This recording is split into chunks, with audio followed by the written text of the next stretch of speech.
Soal lain, Sobat RH sekalian, ini makin menunjukkan bahwa Jokowi gagal memilih orang-orang yang kredibel dalam pemerintahan, memilih orang-orang yang punya track record baik.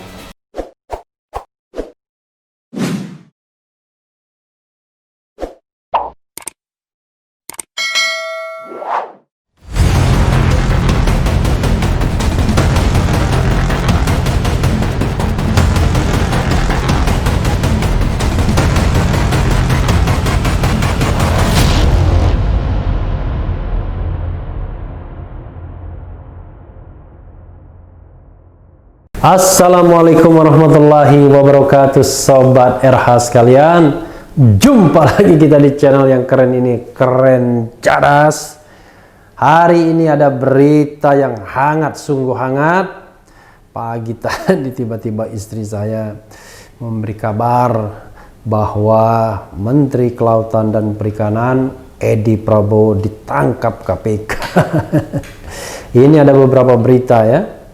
KPK tangkap Menteri KKP Edi Prabowo. Istri Menteri Edi ikut ditangkap KPK di Bandara Suta. KPK tangkap Menteri KKP Edi Prabowo terkait ekspor benur. Benur itu anakannya lobster ya.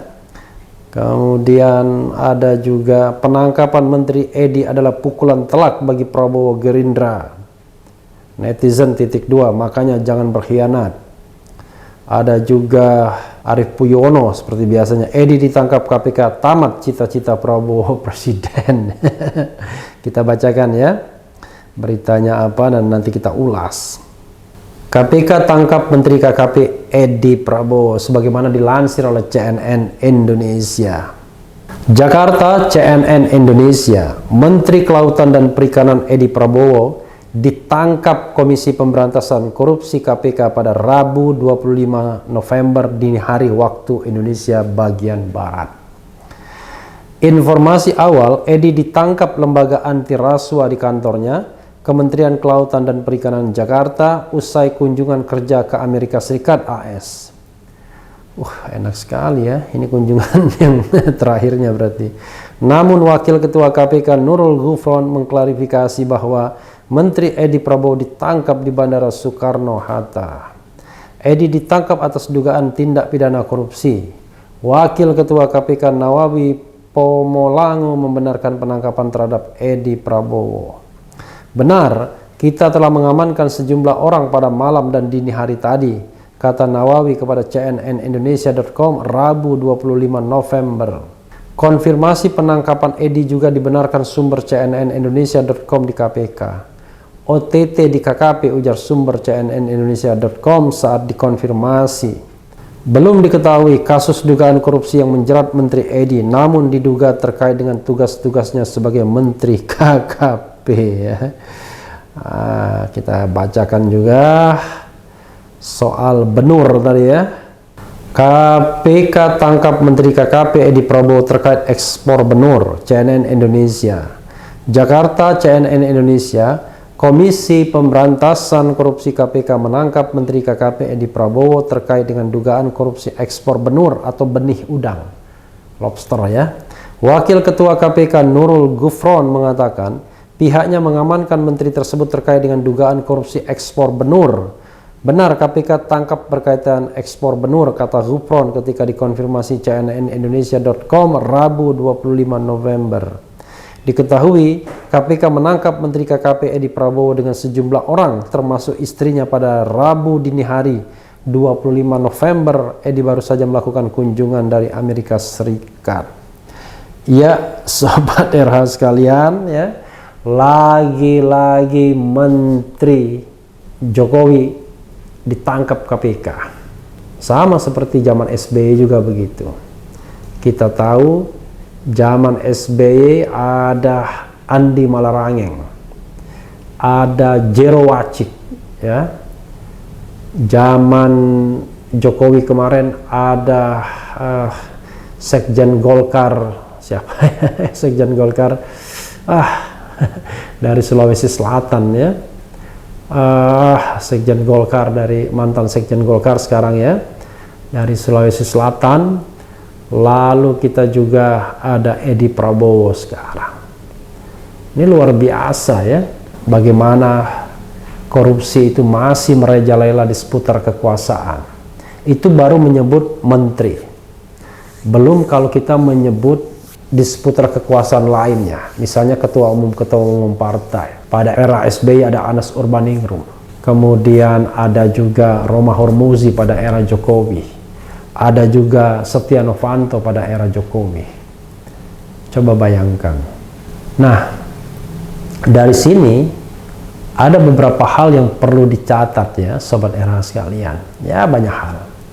Pertama tentu, publik akan bertanya-tanya, mengapa yang ditangkap menteri dari Gerindra? Kita tahu bahwa KPK sekarang dianggap proksi dari kekuasaan sekarang. Kalau tidak proksi dari kekuasaan pasti tidak terpilih kan. Tapi jangan lupa juga ketika memilih anggota KPK kemarin, ya sepertinya dari Gerindra pun mendukung juga pimpinan KPK sekarang ya. Nah, karena itu menjadi spekulasi kenapa Gerindra yang kena. Kita tahu bahwa di antara 6 partai, Gerindra adalah penumpang terakhir dalam koalisi Istana Jokowi. Sebelumnya sudah diisi oleh PDIP, Golkar, Nasdem, PKB, dan P3. Lalu muncul Gerindra sebagai penumpang terakhir dengan 2 portofolio kementerian, yaitu Menteri Pertahanan dan Menteri KKP. Lucunya Sobat RH sekalian, Menteri Pertahanan itu dianggap menteri terbaik dari Gerindra, tapi menteri yang paling buruk juga dari Gerindra yaitu Edi Prabowo. Sama-sama Prabowo ya, satu pakai Edi, satu tidak ya. Itu satu hal. Bisa jadi spekulasi mengatakan, wah ini sengaja diincar Gerindra. Tapi spekulasi tetaplah spekulasi, karena orang akan menanyakan kenapa tidak menteri dari, ya katakanlah dari PDIP, dari Golkar, atau dari partai koalisi yang dari awal. Ya, ini bisa dijawab begini Sobat Era sekalian. Korupsi adalah korupsi. Mungkin banyak sekali kasus korupsi yang sedang diselidiki dan disidik oleh KPK, tapi tentu KPK harus mengambil yang memang fakta dan datanya sudah kuat. Ya, semacam tebang pilih mungkin juga, tetapi intinya adalah korupsi harus tetap dianggap korupsi. Tidak boleh kita maafkan. Jadi, kalau KPK sudah berani menangkap Edi Prabowo, artinya KPK memiliki fakta dan data mengenai korupsi orang nomor 1 di Kementerian Kelautan dan Perikanan ini, KKP. Itu satu soal. Soal lain, Sobat RH sekalian, ini makin menunjukkan bahwa Jokowi gagal memilih orang-orang yang kredibel dalam pemerintahan, memilih orang-orang yang punya track record baik, seperti Idrus Marham. Oh ya, Idrus Marham ya, mantan sekjen Golkar. Sebenarnya kan banyak isu yang terkait dengan dirinya, hubungannya dengan Setia Novanto, bahkan dalam kasus Akil Mukhtar juga pernah disebut-sebut dan lain sebagainya. Tapi toh tidak menghalangi Presiden Jokowi untuk merekrutnya sebagai salah seorang menteri.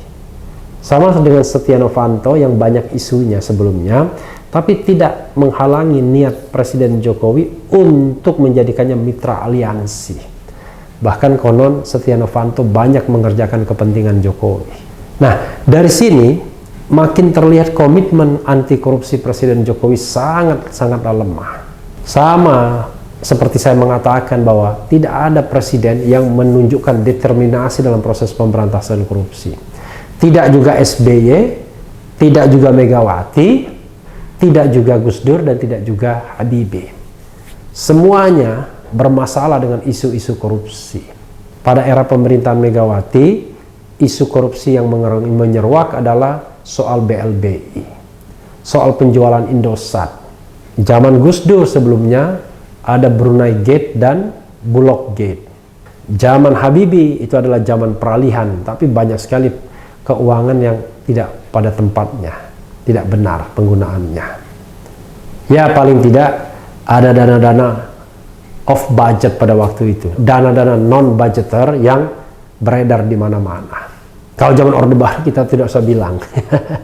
Korupsi tidak tampak karena bisa ditutup dengan sangat baik oleh pemerintah Orde Baru karena pemerintahannya otoritarian. Zaman Orde Lama korupsi juga merajalela sesungguhnya. Ya, zaman Orde Baru juga merajalela. Jadi sobat era sekalian, saya mengatakan belum ada presiden yang determinatif ya, yang kuat dalam melakukan pemberantasan korupsi ya. Sekarang terbukti lagi bahwa kabinet ini juga diisi oleh orang-orang yang bermasalah. Padahal harusnya one thing for sure ketika Presiden Jokowi memilih menteri adalah memastikan bahwa mereka adalah orang-orang yang track recordnya mulus, bersih. Nah, track record inilah yang tidak ditelusuri lebih lanjut oleh Jokowi dengan meminta bantuan KPK sebagaimana periode pertama. Kan sebenarnya bisa minta bantuan KPK, bisa minta bantuan PPATK. Tapi tidak dilakukan oleh Presiden Jokowi dan kebobolan satu Edi Prabowo. Yang harus digarisbawahi yang ketiga adalah mengenai komitmen untuk melakukan pemberantasan korupsi. Jadi yang pertama tadi ternyata masih ada menteri yang bermasalah, kedua kegagalan Presiden Jokowi untuk merekrut orang terbaik, yang ketiga secara umum adalah komitmen pemberantasan korupsi.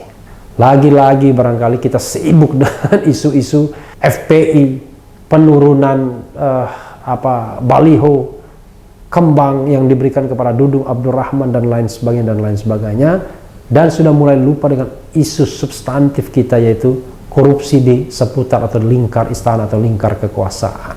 Dan ini terjadi, sobat era sekalian. Edi Prabowo mungkin bukan yang pertama, padahal mungkin mereka berpikir KPK sekarang mumpung sudah lemah, sudah ditundukkan, mungkin KPK tidak akan lagi cawe-cawe. Toh KPK bicara mengenai pencegahan, tapi ternyata tidak. Apakah KPK bertindak secara independently atau ada pesanan dari kelompok lain? Who knows, kita tidak tahu. Tapi korupsi tetaplah korupsi. Siapapun yang korupsi harus diproses, tidak terkecuali Edi Prabowo yang merupakan mitra baru dalam aliansi pemerintahan Presiden Jokowi. Mudah-mudahan ini membawa efek jerah bagi pejabat-pejabat lainnya. Kalaupun tidak jerah, mudah-mudahan segera ditangkap juga. Karena rasanya negeri ini sudah sangat bosan dengan korupsi di mana-mana. Dan sudah 22 tahun era reformasi, tapi kita masih tergolong sebagai negara korup. Karena indeks persepsi korupsi kita masih di bawah 50, alias sekarang 39 atau 40 poinnya, yang masih menempatkan kita sebagai negara korup. Jadi negara ini sudah masih korup, juga tidak lagi menjadi negara bebas, ya, melainkan partly free atau separuh bebas. Itu bukan prestasi yang baik, sobat era sekalian, karena ketika reformasi digaungkan, sesungguhnya kita ingin sekali menjadi negara yang demokratis, konstitusional, dan bebas dari korupsi dan nepotisme. Belum terwujud sekarang, tapi mudah-mudahan hari-hari selanjutnya bisa kita wujudkan bersama, dan mudah-mudahan KPK terus menegakkan atau menunjukkan tajinya lagi untuk memberantas, menangkap siapa saja yang melakukan tindak pidana korupsi, tidak peduli orang tersebut berada di lingkar kekuasaan sekalipun. Yang penting tetap di channel ini, karena di channel ini Anda akan dirayu, ditipu, dibaperin, dicecar, diuber pula di jalur khusus. Karena channel ini adalah channel yang mengancam, memeras, dan membenci. Jangan lupa subscribe, like, comment, and share.